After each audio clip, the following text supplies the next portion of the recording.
JPMorgan, the largest bank in the US, has been on an acquisition spree to stay competitive in the face of rising fintech companies.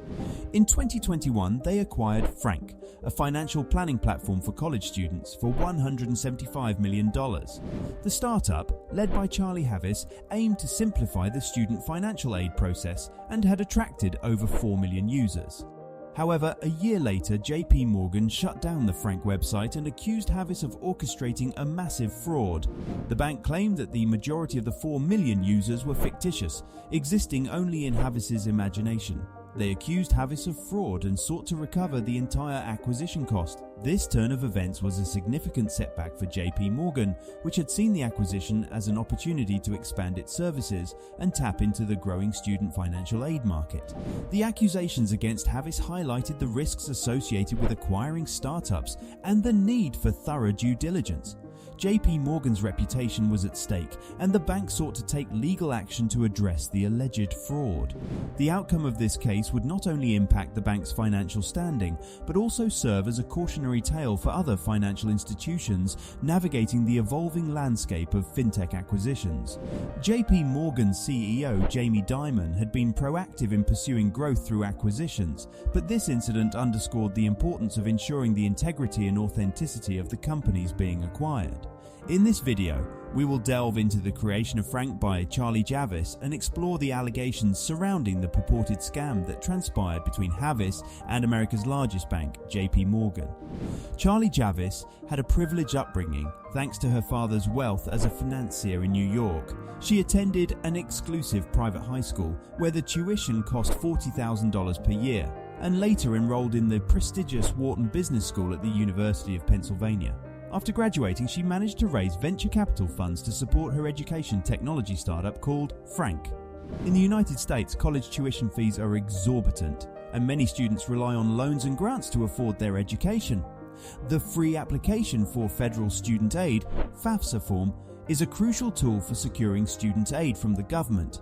However, the FAFSA process is intentionally complex to prevent fraud, demanding extensive information and lengthy documentation.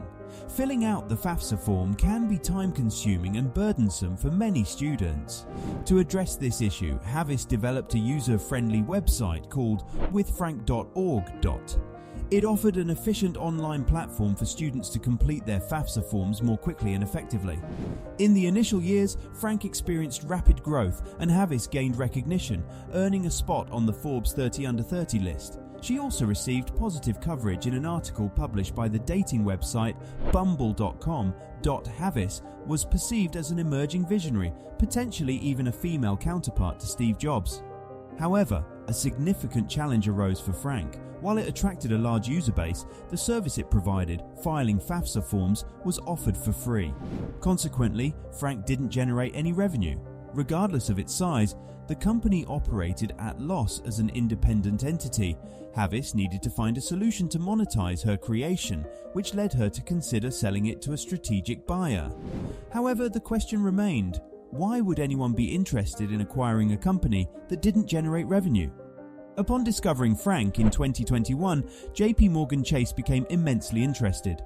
College students represent an incredibly valuable customer segment to target, as establishing a Chase bank account during their university years often leads to long-term loyalty. This loyalty can translate into a range of Chase services, such as credit cards and mortgages, generating substantial interest income for the bank over the customer's lifetime. Therefore, even though Frank itself did not generate direct revenue, it possessed considerable value for JPMorgan Chase by enabling the acquisition of new customers. During the summer of 2021, JPMorgan's investment team engaged in multiple meetings with Charlie Javice to conduct due diligence on Frank. Their primary focus was understanding the website's user base, as a website with 10 million users is far more valuable than one with just 10,000 users. Javice informed them that Frank had 4.25 million unique accounts, with 2.1 million users having completed the FAFSA form online. Impressed by this substantial user base, JPMorgan calculated their willingness to pay $175 million to acquire the website, equating to approximately $45 per user. From the bank's perspective, this appeared to be a favorable deal. If the estimated lifetime value of a customer was $10,000, converting less than 1% of Frank's user base into customers would recoup the acquisition cost. Consequently, JPMorgan issued a check for $175 million and appointed Javice as their managing director of student solutions. Almost immediately after the acquisition, JPMorgan's marketing department commenced their efforts. They initiated email marketing campaigns targeting Frank users, promoting Chase checking and savings accounts. However, they soon encountered a significant setback. The results of the email marketing campaign were disastrous. A staggering 72% of the email addresses bounced, indicating either inactive or non-existent accounts. Furthermore, among the delivered emails, only 1% were opened, compared to a typical 30% opening rate for similar campaigns. Considering that JPMorgan's primary motivation for acquiring Frank was to target its users with marketing initiatives, these results rendered Frank essentially worthless.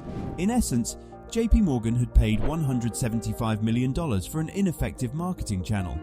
JPMorgan has accused Javice of a sophisticated fraud in a recent lawsuit. They claim that Frank, the company she sold to them, had only 290,000 users instead of the 4.2 million she reported. Javice, desperate to sell her company, invented 4 million fake users to deceive JPMorgan into acquiring it. The bank asked for user details to verify their authenticity, but Javice initially cited privacy concerns as an excuse not to provide the information. In reality, she was trying to cover up her fraud while paying a computer science professor to create synthetic user profiles. Generating fake names and phone numbers was easy, but creating realistic addresses and email addresses proved more challenging. Instead, Javice and the computer scientist provided unique IDs as substitutes for real data, claiming privacy protection. Although JPMorgan didn't have access to the actual email addresses or home addresses, they had the names and phone numbers, which convinced them to proceed with the $175 million acquisition. This lawsuit raises questions about how JPMorgan, as a leading investment bank, could be deceived into purchasing a website with a majority of fake users. The alleged fraud by Javice involved manipulation of user data and misrepresentation of Frank's user base, leaving JPMorgan to deal with the aftermath and resulting reputational risk. After the summer of 2021, Javice received a substantial payment for the deal, but her challenges were not yet over. With JPMorgan now owning Frank, she could no longer rely on unique IDs to hide the fraud. The bank needed actual email addresses for their marketing campaigns, which was the main reason behind the acquisition. Javice turned to data brokers, paying over $100,000 for a list of 4.2 million emails. She supplemented her fabricated user list with these emails and other data. JPMorgan's marketing team sent out emails believing they were reaching Frank users, but they were actually random email addresses. Imagine receiving an email from Chase Bank about a successful financial aid application to a university you've never heard of or applied to. It would appear as a scam. The chances of converting such recipients into Chase customers were close to zero. Additionally, JPMorgan faced significant reputational risk and promptly shut down the website, considering the $175 million investment a total loss. Javice's major mistake was using her official Frank email account to coordinate the alleged fraud. After the acquisition, JPMorgan had access to the historical emails and discovered incriminating evidence, including conversations with the computer science professor. These allegations will be subject to a fair trial, but if JPMorgan indeed possesses the claimed email records, Javice will face a difficult challenge in defending herself against the fraud accusations.